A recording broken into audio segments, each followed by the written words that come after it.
मुझसे पहले किसने छुआ तुम्हें? उसने गुस्से से उसे धक्का दिया और उसके वजूद से पीछे हट गया। वो बुरी तरह कांपने लगी। वो कमरे की हर चीज तोड़ फोड़ करने लगा। वो एक कट्टर स्वभाव का व्यक्ति था। कैसे सह लेता कि उसकी पत्नी के साथ किसी और ने भी, जबकि वो तो एक अनाथालय के मालिक की बेटी थी जिसने हमेशा समाज का भला चाहा। वो तड़प उठी। उसे कैसे बताती कि जिसने उसकी इज्जत छीन ली वो कोई और नहीं था। वो उसके पास आया और चीखा, मैं तुम्हारे जैसी औरत को तलाक दे दूंगा। वो कांपते हुए बोली, एक दिन तुम बहुत पछताओगे जब सच्चाई सुनोगे। लेकिन उसने कोई सफाई सुने बिना उसे छोड़ दिया। समाज ने उसे बदचलन करार दिया और लोगों की बातें उसके जीवन को मुश्किल बनाने लगीं। 3 साल बाद जब वो धीरे धीरे सामान्य जिंदगी में लौट रही थी, वो फिर उसके सामने आया। इस बार उसके पैरों में गिरकर, क्योंकि उसका असली अपराध वही था। जिस दिन उसके चरित्र पर पहली बार सवाल उठा, वो दिन उसके लिए किसी कयामत से कम नहीं था। उसके पति ने उससे पूछा, मुझसे पहले किसने छुआ तुम्हें? उसकी आवाज़ में कंपन था, जैसे वो अपने ही शब्दों से डर गया हो। लेकिन उस पल में डर सिर्फ उसके अंदर था। वो उसकी तरफ देख रही थी। उसकी आंखों में सिर्फ सच था, वो सच जो उसने हमेशा अपनी मर्यादा की छाया में सहेज कर रखा था। वो कुछ कहना चाहती थी, लेकिन जैसे किसी ने उसका गला दबा रखा हो। वो कमरे में चीजें पटकने लगा। हर पटक उसके दिल को घायल करती जा रही थी। झूठ मत बोलो, उसने फिर चिल्लाया। तुम्हारी चुप्पी ही तुम्हारा गुनाह साबित करती है। उसने अपने आप को साड़ी में कसकर लपेट लिया। उसकी साड़ी उसका सम्मान थी। उसने कांपती आवाज में कहा, मैंने कभी कुछ गलत नहीं किया, बस करो। वो उसके पास आया और बोला, सच बता दो, तुम मेरी नहीं हो सकती। तुमने मुझे धोखा दिया। उसकी आंखों से आंसू गिरा, लेकिन उसने उन्हें नहीं पोंछा। मैं तुम्हारी पत्नी हूँ। वो बोलने ही वाली थी कि उसने बात काट दी। ये रिश्ता अब खत्म हो चुका है। एक पल को वो रुका, फिर फैसला सुनाया, निकलो मेरे घर से, अभी और इसी वक्त। उसके पैरों में जान नहीं थी, लेकिन फिर भी खड़ी रही। दिल में कहीं आस थी कि शायद वो उसे रोक ले, लेकिन उसने फ़ोन उठाया, शायद किसी को बुलाने के लिए। उसने चुपचाप अपनी साड़ी संभाली और दरवाजे की ओर बढ़ी। उसके कदम जैसे हर बार उसकी पहचान मिटाते जा रहे थे। उसकी माँ ने दरवाज़ा खोला, लेकिन आंखें चुरा ली, जैसे वो सचमुच अपराधी हो। बाहर सर्द हवा थी और उसके अंदर खालीपन। क्या हुआ? मोहल्ले के एक व्यक्ति ने पूछा। उसने कुछ नहीं कहा, बस आगे बढ़ती गई। उस रात वो अपने मायके के दरवाजे पहुंची। माँ, मैं हूँ, उसने कांपती आवाज में कहा। अंदर से पिता की आवाज आई, जा बेटी, यहाँ के दरवाजे अब तेरे लिए बंद है। हमने तुझे ईमानदारी से विदा किया था, अब लौट कर मत आना। उसके आंसू बहते रहे, लेकिन किसी ने नहीं सुना। वो अब वो लड़की बन चुकी थी जो किसी की पत्नी रही ना बेटी, बस एक इल्जाम की मारी औरत। वो एक पार्क में बैठ गई। वहां कुछ औरतें कम्बल ओढ़े बैठी थीं। एक औरत ने पूछा, कहाँ से आई हो बहन? उसने नजरें झुका ली। भूखी हो? उसने सर हिलाया। उसने रोटी दी, लेकिन उसकी नज़र सवाल भरी थी। ये वही लड़की है, किसी ने पीछे से कहा। उसके हाथ कांपने लगे, लेकिन उसने रोटी खा ली। इज्जत जा चुकी थी, लेकिन भूख बाकी थी। उसने आसमान की ओर देखा, सर्दी और खामोशी फैली थी। उस रात उसे नींद नहीं आई। वो सड़क किनारे बैठी अपने अंदर के शोर को सुन रही थी। ये सब एक गलत फहमी है, वो लौट आएगा। पर दिल कह रहा था, जिसने एक लम्हे में सब कुछ खत्म कर दिया, वो अब कभी लौट कर नहीं आएगा। अगली सुबह फिर मैं अपने मायके गई, लेकिन अब दिन था और इसीलिए वहाँ तमाशाई ज़्यादा थे। ये वही लड़की है?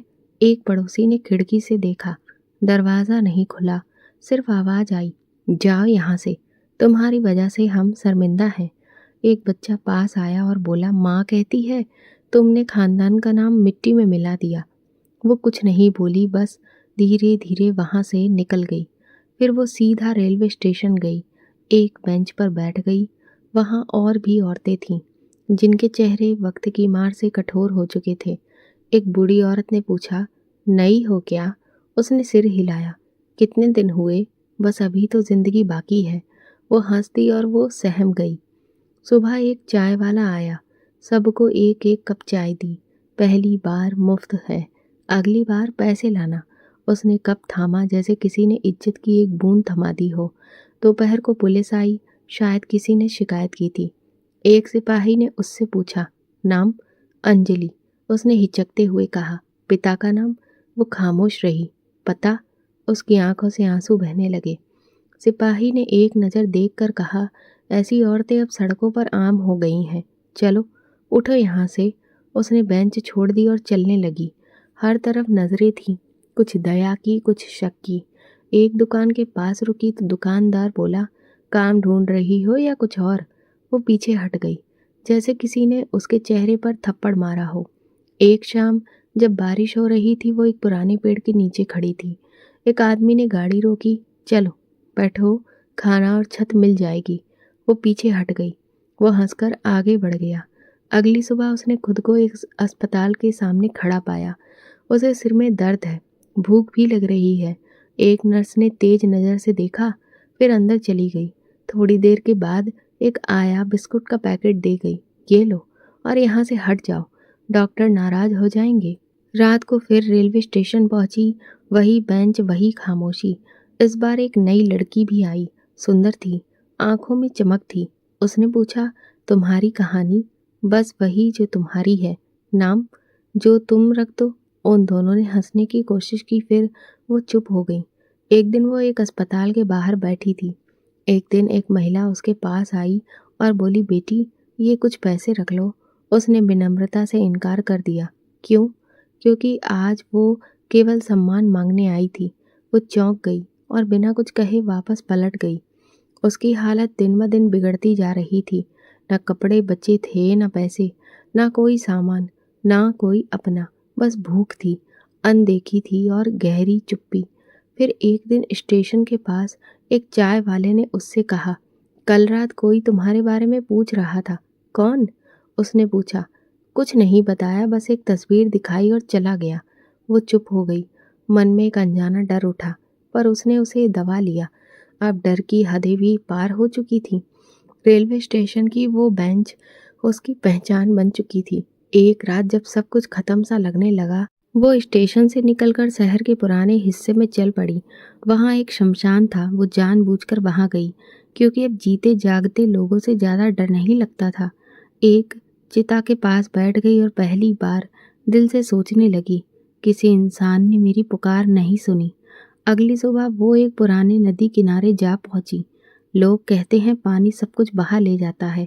शायद उस जैसे टूटे हुए लोगों को भी। वो किनारे पर बैठ गई, पैर पानी में डालकर। पानी बहुत ठंडा था, पर मन को एक अजीब सा सुकून दे रहा था। उसने सोचा, अगर ये पानी उसे अपने भीतर समा ले तो शायद इस दुनिया का शोर खत्म हो जाए। तभी किसी ने पुकारा, बेटी इधर क्या कर रही हो? वो चौंक गई। एक बुजुर्ग महिला थी। सादा साड़ी, सिर पर सफ़ेद आंचल। बस यूं ही थक गई हूँ, उसने नज़रें झुकाकर कहा। वो उसके पास आकर बैठ गई। ये थकान शरीर की नहीं, आत्मा की लगती है, उसने धीरे से कहा। उसने चुपचाप सिर हिला दिया। उसने उसका हाथ थामा और कहा, आओ मेरे साथ चलो। कहाँ? स्वर्ग। वो झिझकी, पर उसके साथ चल दी। वो एक छोटे से समाज सेवा आश्रय केंद्र पहुंची। अंदर महिलाओं के लिए अलग अलग स्थान था, स्वच्छ, शांत और सफ़ेद चादरों से ढका। वहाँ एक अलग ही सुकून था, ऐसा सुकून जो उसने बरसों में महसूस नहीं किया था। वहाँ की इंचार्ज एक बुजुर्ग महिला थी। उन्हें सब ताई कहते थे। उन्होंने उसे बैठने का इशारा किया और बड़े प्यार से पूछा, क्या हुआ बेटी? वो कुछ नहीं बोली, पर वो उसकी खामोशी समझ गई। वो बोली, दुनिया जो छीनती है वो सिर्फ बाहरी पहचान है, तुम्हारा हुनर कोई नहीं छीन सकता। ये शब्द उसके भीतर उतर गए। ताई ने उसे सिलाई करना सिखाया। उस दिन के बाद से वो रोज स्टेशन की वो बेंच अब पीछे छूट गई थी। संस्थान की अन्य महिलाओं ने उसे अपनाया। किसी ने उसका नाम नहीं पूछा, बस उसे अपनाया। उसने भक्ति में खुद को ढूंढना शुरू किया। फिर एक दिन वही महिला जिसने उसका हाथ थामा था उसके पास आई। बोली, तुम यहाँ रह सकती हो, एक कमरा है, बस सफाई में मदद करना और अपना काम करना, अपना कमाना होगा। उसने सिर झुकाकर धन्यवाद दिया। उसे एक कमरा मिल गया, छोटा सा पर अपना। एक चटाई, एक छोटी सी मेज, सिलाई मशीन और एक दराज जिसमें 2 जोड़े कपड़े थे। बच्चे अब उसे अंजलि दीदी कहने लगे। एक दिन एक छोटी बच्ची ने मुस्कुराते हुए कहा, अंजलि दीदी, आपके चेहरे पर एक अलग ही चमक है। आप रात में क्या करती हैं? वो हल्के से मुस्कुरा दी। कभी कभी बाहर से कुछ आवाजें आती हैं। कोई औरत गली से गुजरते हुए कुछ उल्टा सीधा कह देती। यही है ना जो। लेकिन आश्रय केंद्र के उस शांत माहौल में बस बच्चों की आवाज होती, जो हर ताना, हर दर्द को अपने भीतर समेट लेती थी। अब वो दिन में बच्चों को हिंदी पढ़ाती और रात में सिलाई करती। जीवन को एक नए दृष्टिकोण से देखने लगी थी। वो पुरानी बेंच, वो गलियां, वो अपमान अब उसके अतीत का हिस्सा बन गए थे। लेकिन वो अब बदल चुकी थी।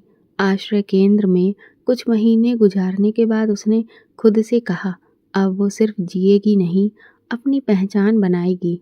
वो जगह उसे सुकून तो दे रही थी, लेकिन वो जानती थी कि ज़्यादा समय तक किसी और की छाँव में नहीं रह सकती। एक दिन वहाँ के इंचार्ज ने खुद कहा, बेटी अब तुम खुद रोशनी बन सकती हो, दूसरों के लिए। उन शब्दों ने उसकी सोच में दिशा ही बदल दी थी। उसने आश्रय केंद्र की दीवारों से बाहर कदम रखा। एक नज़दीकी मोहल्ले में एक छोटा सा कमरा किराए पर लिया। कमरे में एक और खिड़की थी, दूसरी ओर एक पुराना आईना।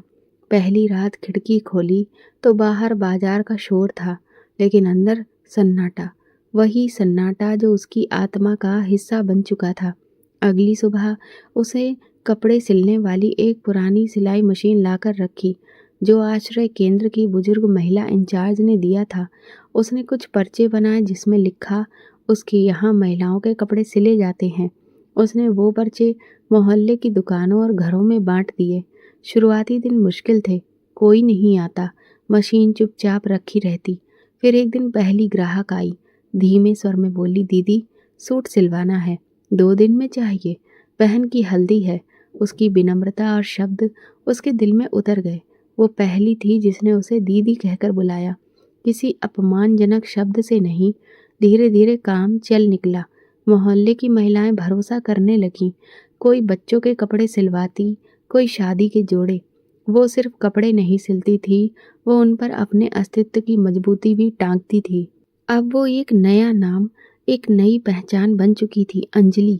कुछ लोग अभी भी पूछते, तुम यहाँ नहीं रहती थी पहले, कहाँ से आई हो? वो मुस्कुराकर कहती, कहीं से नहीं, बस यहीं की हूँ। वक्त के साथ इन सवालों की आवाज़ें भी धीमी पड़ गईं। दिन भर मेहनत करती, कभी कभी सिलाई करती, तो अपने अतीत को भी याद कर लेती। एक दिन सिलाई करते हुए उसकी उंगली कट गई। उसने फौरन कपड़े से पट्टी बांधी। सोचा, ये तो छोटा दर्द है, असली घाव तो वो है जो यादों में छिपे हैं। लेकिन हर घाव के साथ वो मजबूत होती जा रही थी।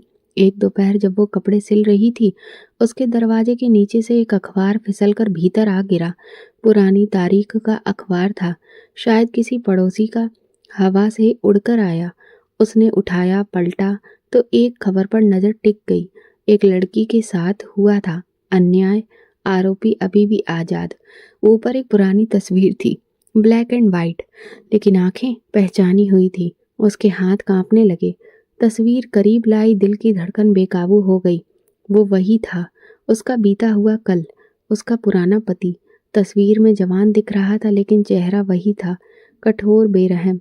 खबर में लिखा था, पीड़िता की पहचान नहीं हो सकी, केस बंद, लेकिन फाइल अभी भी रिकॉर्ड में मौजूद है। उसने तस्वीर दोबारा देखी और अखबार उसके हाथ से गिर गया। मन सुन्न हो गया, ना इसलिए कि उसका जुर्म सामने आया था, बल्कि इसलिए कि दुनिया उसे अभी भी आज़ाद समझती थी। उस रात उसे नींद नहीं आई। अगले दिन उसने अखबार की उस कतरन को एक संदूक में रख दिया, न बदले की नीयत से, न याद के तौर पर, बस एक प्रमाण के रूप में। किसी से कुछ नहीं कहा, न ग्राहकों को, न मोहल्ले वालों को। एक सप्ताह बीत गया, उसने दोबारा उस तस्वीर को नहीं देखा। अब काम भी बढ़ गया था, ग्राहक भी बढ़े, भरोसा भी। एक बुजुर्ग महिला आई और बोली, बेटी तुम्हारे हाथ की सिलाई में जादू है। मेरा नाती बीमार था, लेकिन तुम्हारे सिले कपड़े पहनकर पहली बार मुस्कुराया है। उसने मुस्कुराकर जवाब दिया, बस मेहनत और दिल से काम करती हूँ। ये नई जिंदगी उसके पुराने टूटे टुकड़ों से बनी थी, और अब वो उसे संवार रही थी, आगे बढ़ा रही थी, अपने नाम, अपने स्वाभिमान और मेहनत के सहारे। पुराने साए अभी भी पीछे थे, लेकिन उनका रुख अब बदल गया था। वे अब उसे खींचने के बजाय धकेल रहे थे, उस रोशनी की ओर जिसका नाम उसने खुद चुना था, अंजलि। उसने सोचा था कि वो आगे बढ़ चुकी है, मगर उस अखबार ने साबित कर दिया कि कुछ दरवाजे बंद नहीं होते, बस हम उनकी तरफ देखना छोड़ देते हैं। एक रात उसने वही अखबार का पन्ना खोला जिसे उसने तय करके संदूक में रख दिया था। तस्वीर को देर तक देखा और मन में एक निर्णय लिया। अब खामोशी काफी नहीं, सच्चाई को बंद कमरे में दफन करना न्याय नहीं है। वो जानती थी कि इस सच का सामना आसान नहीं होगा, लेकिन अब वो कमजोर नहीं थी। अगली सुबह उसने एक चिट्ठी तैयार की, अपने पुराने विद्यालय की सहेली सोनी के नाम, जो उसी शहर में रहती थी जहां वो।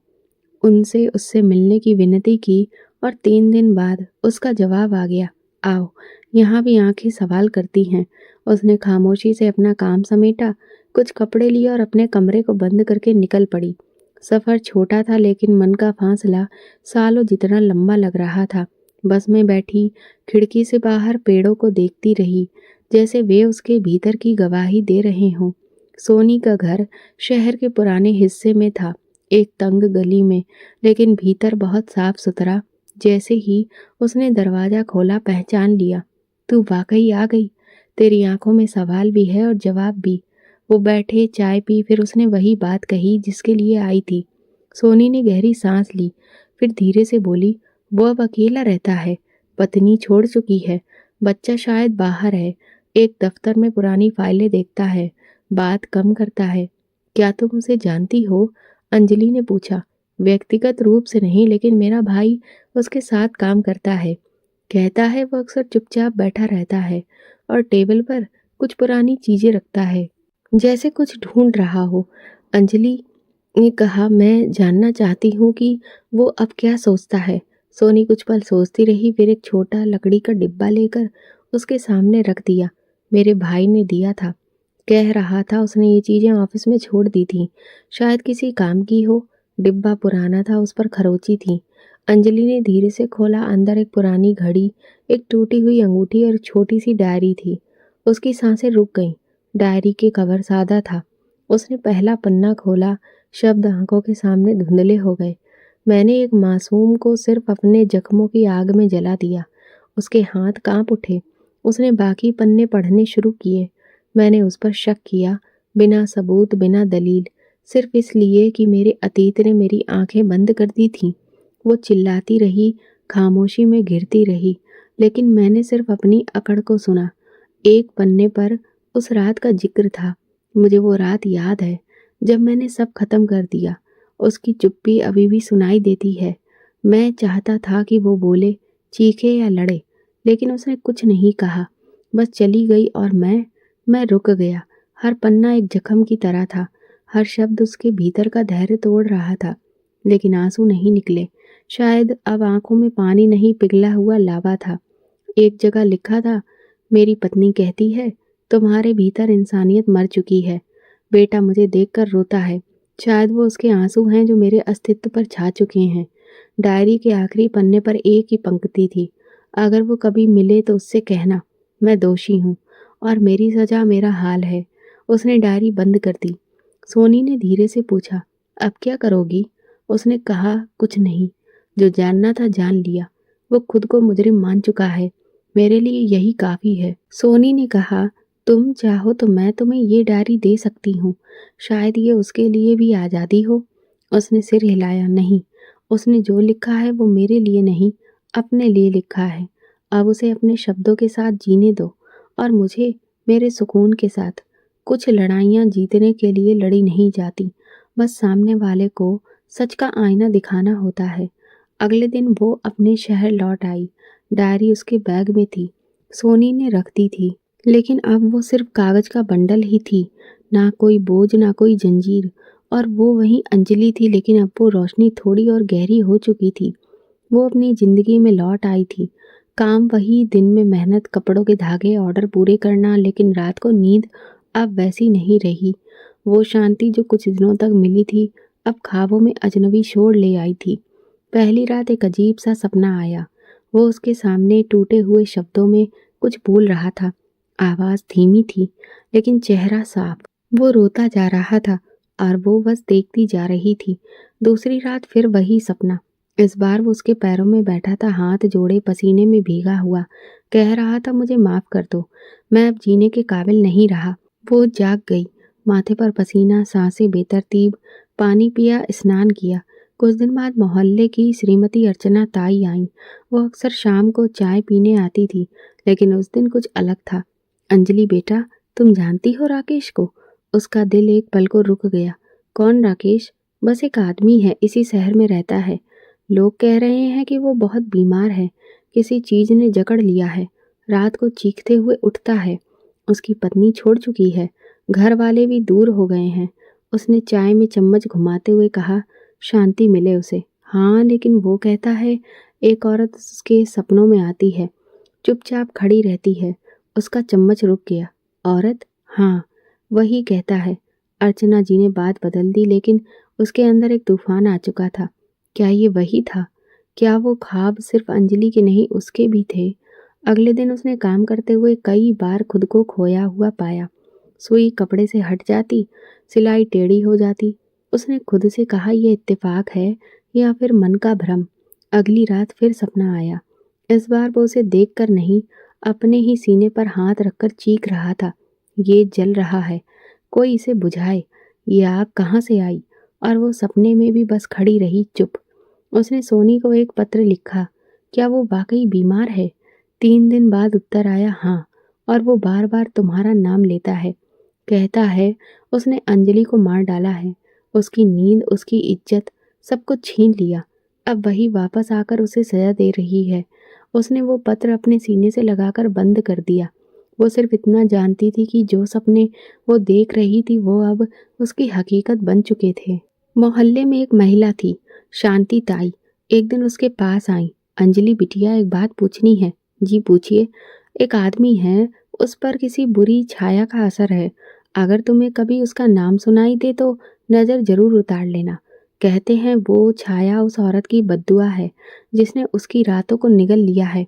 उसने कोई सवाल नहीं किया, बस इतना कहा, जो तकलीफ देता है उसे शांति कहाँ मिलती है। एक दिन काम करते करते दरवाजे पर एक पैकेट मिला। किसी ने चुपचाप रख दिया था और चला गया। अंदर एक अस्पताल की रिपोर्ट थी। उस पर राकेश नाम लिखा था। नीचे लिखा था, मानसिक अस्थिरता, गहरी नींद ना आना, बार बार अतीत की यादें। उसने वो फाइल फाड़ दी और टुकड़े हवा में उड़ा दिए। अब वो उसके लिए कोई मायने नहीं रखती थी। जो वो आज भुगत रहा है वही है जो उसने बोया था। उस दिन के बाद सपने कम हो गए, मगर कभी कभी उसकी चीख अभी भी सुनाई देती है। न बाहर, न कानों में, बस दिल के किसी कोने में, जैसे उसके अस्तित्व में अभी भी उसके जमीर की गूंज बाकी हो। एक दिन एक बच्चा उसके पास आया, कपड़े लेने। उसकी माँ ने कहा, दीदी, ये आपकी सिलाई की हुई कमीज पहनकर ही सो जाता है, वरना दिन भर रोता है। उसने उसके सिर पर हाथ रखा और कहा, जो कपड़ा सुकून दे उस पर कभी किसी की बद्दुआ नहीं लगती। वो ये शब्द अपने लिए भी बोल रही थी। अब वो सिलाई करती है और हर सिलाई के साथ एक पुरानी याद को सी देती है, खामोशी से, किसी शिकायत के बिना, क्योंकि अब वो जान चुकी है कुछ सजाएं अदालतें नहीं देती। वो इंसान खुद अपनी नींदों में काटता है, और शायद यही उसका सुकून है और उसकी बेचैनी। बाजार का दिन आम था। उसने सुबह ही ऑर्डर तैयार कर दिए, ठेला समेटा और अपने तय दुकानदारों के पास निकल पड़ी। हर हफ्ते की तरह वो खुद ही कपड़े और धागे खरीदती, हिसाब करती और अपने काम में लग जाती। बाजार शोर से भरा था। रेडियो की आवाज़, मोल भाव की तकरार और दुकानों के बैनर हवा में लहरा रहे थे। उसने हमेशा की तरह नजरें झुकाकर अपना काम निपटाया। जब वो पिछले मोड़ पर पहुंची, जहां से वापस मुड़ना होता है, तो देखा एक कपड़े की दुकान के बाहर कुछ लोग जमा थे। उसे लगा शायद किसी लेन देन का झगड़ा है। वो चुपचाप आगे बढ़ने लगी कि तभी एक आवाज ने उसके कदम रोक दिए। अंजलि। ये नाम उस लहजे में सुनकर जैसे दिल एक पल के लिए थम गया। उसने सिर नहीं उठाया, बस कदम रोक दिए। फिर वही आवाज, कुछ करीब से, अंजलि, मैं हूँ, मुझे पहचानती हो? अब उसने धीरे से सिर उठाया और वो मंजर सामने था। वो शख्स जो बरसों पहले उसका सब कुछ रौंद कर चला गया था, आज उसके सामने खड़ा था। मगर खड़ा भी नहीं, वो घुटनों के बल नीचे बैठा हुआ था। वो उसके कदमों में गिर गया, हाथ जोड़कर, चेहरे पर पछतावा, आंखों में नमी और आवाज में टूटापन। मुझे माफ कर दो, मैं तुम्हारा अपराधी हूँ। मेरी जिंदगी का बोझ मत बनने दो। मैं खत्म हो चुका हूँ। उसकी सांसें कुछ पल को थम गईं।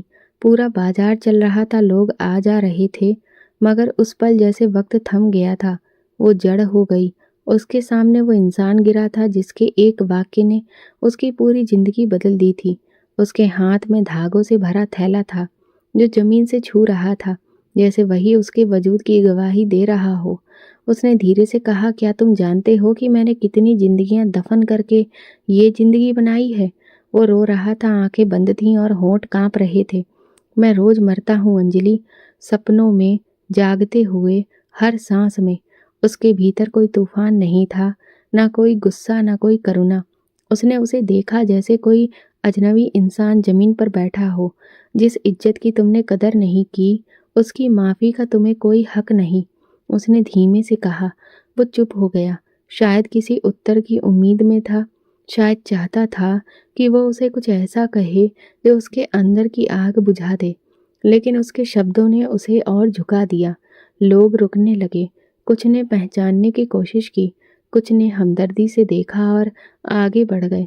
उसने देखा उसके हाथ कांप रहे थे, जैसे वक्त ने उन पर बोझ डाल दिया हो।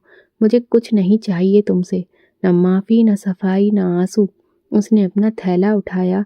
जो कुछ तुमने खोया है वो तुम्हारा हिसाब है, जो कुछ मैंने जोड़ा है वो मेरा हक है, मेरी मेहनत है। वो चुपचाप जमीन पर बैठ गया, नजरें झुकाकर। मैंने तुम्हें तोड़ा अंजलि, मगर तुम मुझसे बेहतर बनकर निकली।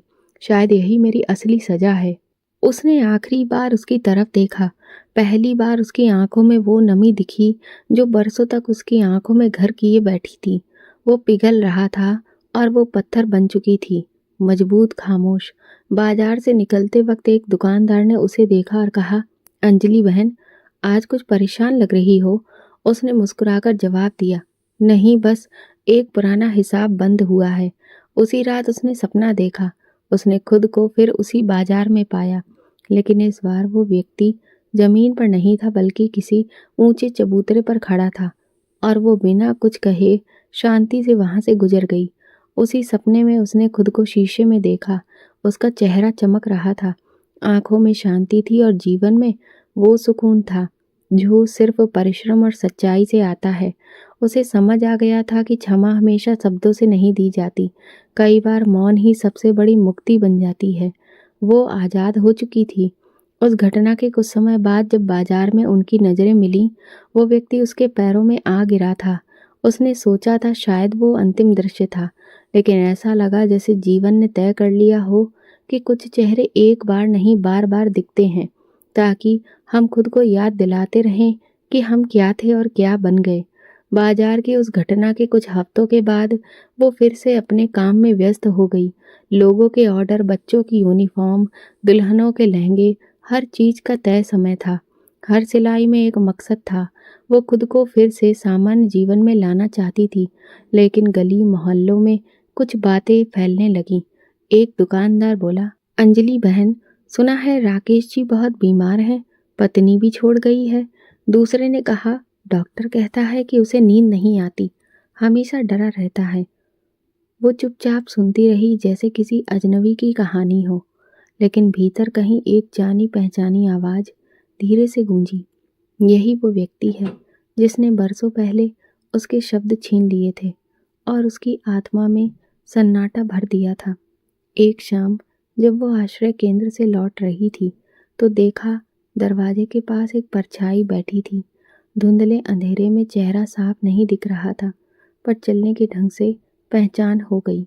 वही था, दीवार से टेक लगाए बैठा था, नजरें जमीन पर। वो चुपचाप आगे बढ़ने लगी। तभी उसने धीरे से उसका नाम पुकारा, अंजलि। वो रुकी नहीं, लेकिन उस आवाज ने जैसे पिछले सारे सालों की प्रतिध्वनि उसके कदमों के सामने रख दी। अंजलि, अगर तुम मेरी सजा हो तो मैं इसे दिल से स्वीकार करता हूँ। शब्द कोमल थे, लेकिन दिल पर जैसे कोई लकीर खींच दी हो। उसने ना तो मुड़कर देखा ना कुछ कहा, बस आगे बढ़ गई और सोचा कुछ सजाएं अदालत नहीं देती, समय देता है और समय ने उसे सजा दी है।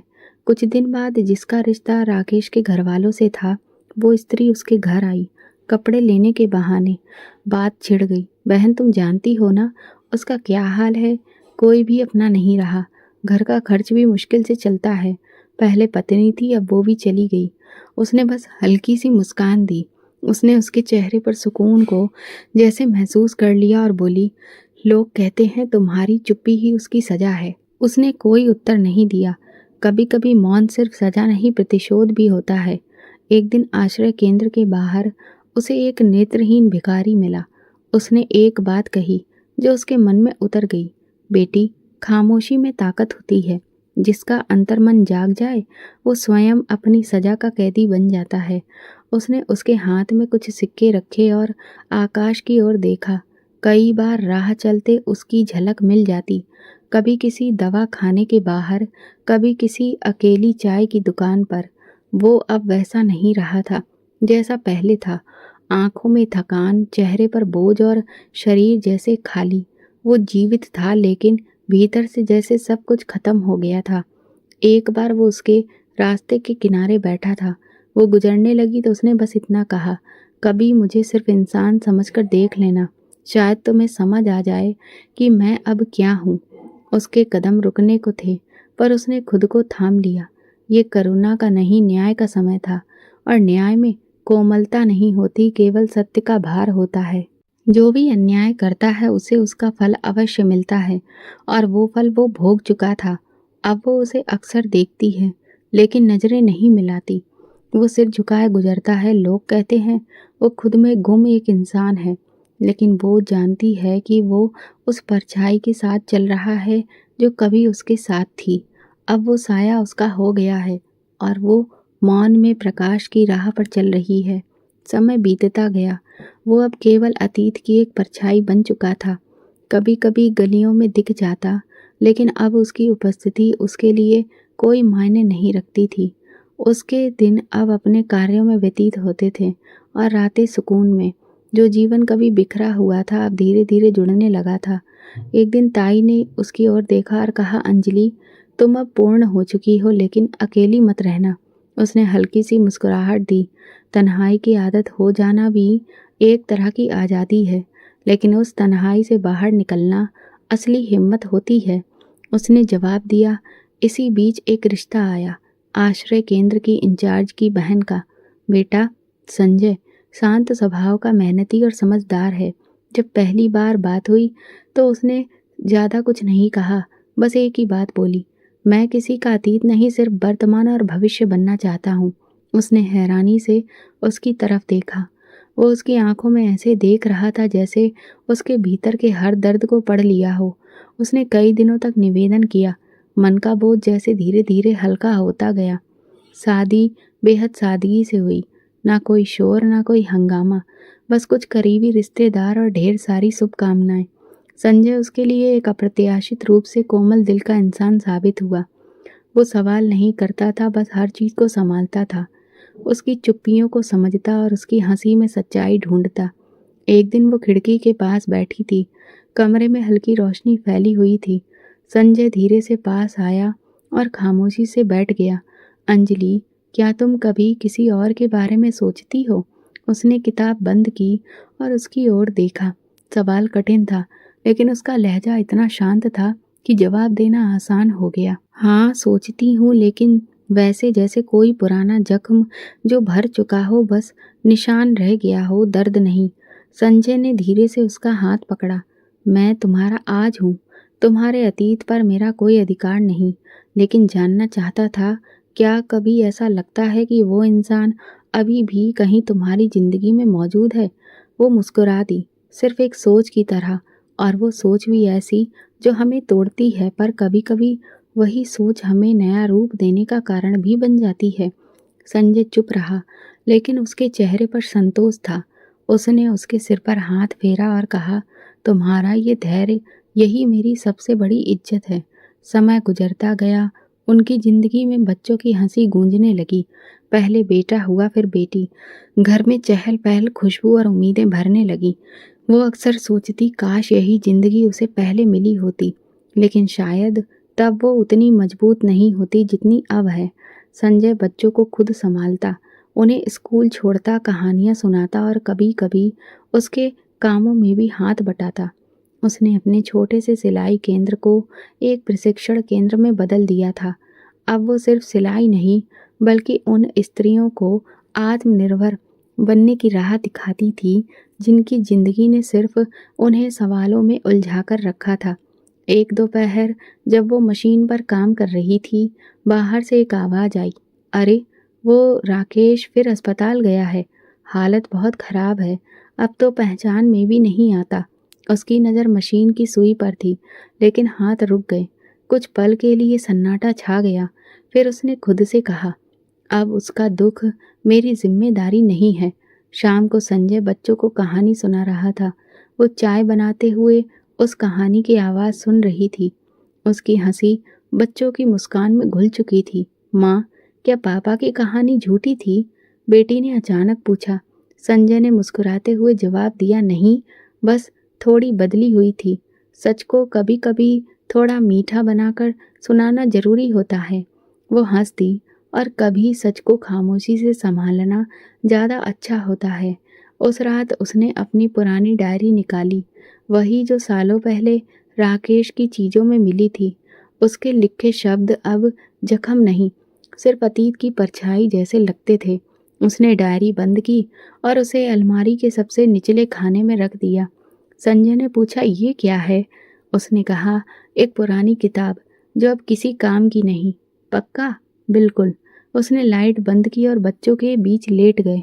उसकी बेटी ने पूछा, माँ, आपने मेरा नाम रोशनी क्यों रखा? उसने उसके माथे को चूमते हुए कहा, क्योंकि रोशनी हमेशा अंधेरे के बाद आती है, और तुम मेरी रोशनी हो। कमरा अंधेरे में डूबा हुआ था, लेकिन भीतर कहीं एक उजाला चमक रहा था, क्योंकि अब उसकी जिंदगी पूरी हो चुकी थी, और राकेश, वो सिर्फ एक परछाई थी जो अपने ही अंधेरे में खत्म हो चुका था। अगली सुबह सर्द थी, मगर बाकी दिनों जैसी। उसने चूल्हे पर चाय रखी, बच्चों के कपड़े और यूनिफॉर्म निकाले, और रोज की व्यस्तता में फिर से खो गई। दरवाजे पर दस्तक हुई। उसने जल्दी से जाकर दरवाज़ा खोला। सामने मोहल्ले की वही बुजुर्ग ताई खड़ी थी, जो अक्सर हाल चाल पूछने आया करती थी। उन्होंने धीमे स्वर में कहा, अंजलि, एक बात बतानी थी। राकेश अब इस दुनिया में नहीं रहा। उसके मन में कोई तूफान नहीं उठा, बस एक पल की खामोशी हुई। कब? उसने पूछा। 2 रात पहले, और जाते जाते तुम्हारा नाम ही लेता रहा। बस यही कहता रहा, अंजलि से कहना मैं उसका अपराधी हूँ, मैं माफ़ी नहीं, सिर्फ उसकी दया चाहता हूँ। उसने सिर हिलाया।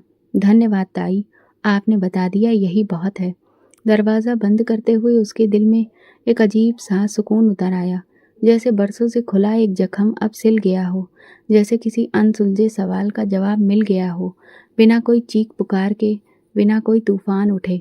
उसने वो दिन बिल्कुल रोज की तरह बिताया।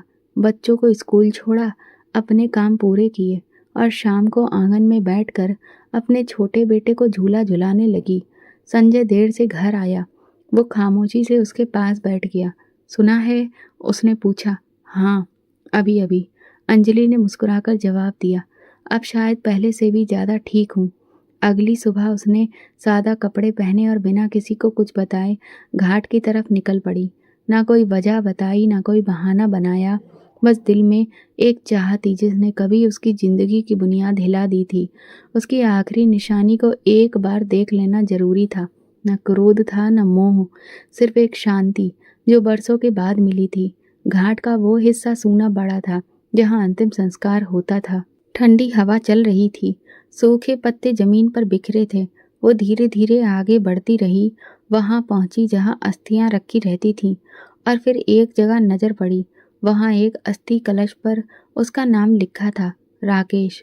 वो अब हमेशा के लिए खामोश हो गया था। वो कुछ देर वहीं खड़ी रही, ना कोई दया थी, ना नाराजगी। उसने धीरे से कहा, तुम मेरे अपराधी थे।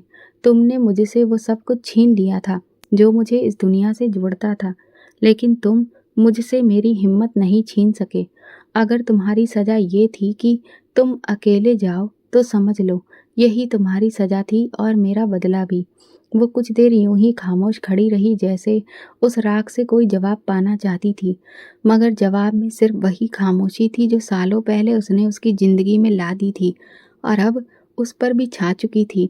लौटते वक्त उसने आखिरी बार उसकी राख की तरफ देखा। अब वो उसके लिए बस एक याद था, न किरदार, न डर, न दुख। घाट से निकलकर वो सीधा उस पाठशाला में पहुंची जहां हर हफ्ते वो लड़कियों को हिंदी भाषा का ज्ञान देती थी। वहां लड़कियां उसका इंतजार कर रही थीं। उनके चेहरों को देखकर दिल में जैसे रोशनी सी भर गई। अंजलि दीदी, आज आप क्या पढ़ाएंगी? एक बच्ची ने पूछा। उसने मुस्कुराकर कहा, हाँ बेटा, आज हम बात करेंगे धैर्य की और उस प्रकाश की जो धैर्य से जन्म लेता है। शाम को घर आई तो संजय ने टेबल पर उसके लिए चाय रखी। कहाँ गई थी सुबह? उसने पूछा। अंजलि ने चाय का कप उठाकर कहा, एक अधूरी मुलाकात बाकी थी, अब पूरी हो गई। बच्चों ने शोर मचाया। वो उनके साथ बैठ गई। उसका छोटा बेटा उसकी गोद में लेट गया। माँ, आप खुश हैं? उसने उसके माथे पर प्यार से चूमा। बहुत ज़्यादा, क्योंकि अब मेरी ज़िंदगी में कुछ भी अधूरा नहीं है। फिर उसने लाइट बुझा दी और नए जीवन की ओर मुड़ गई, हमेशा के लिए। तो दोस्तों, अगर आपको हमारी कहानी पसंद आई हो तो प्लीज़ कमेंट करके ज़रूर बताइए। वीडियो को लाइक करें और ज़्यादा से ज़्यादा शेयर करें। अगर आप चैनल पर नए हैं तो सब्सक्राइब ज़रूर करें और नोटिफिकेशन बेल दबाएं ताकि अगली अपडेट सबसे पहले आपको मिले। धन्यवाद।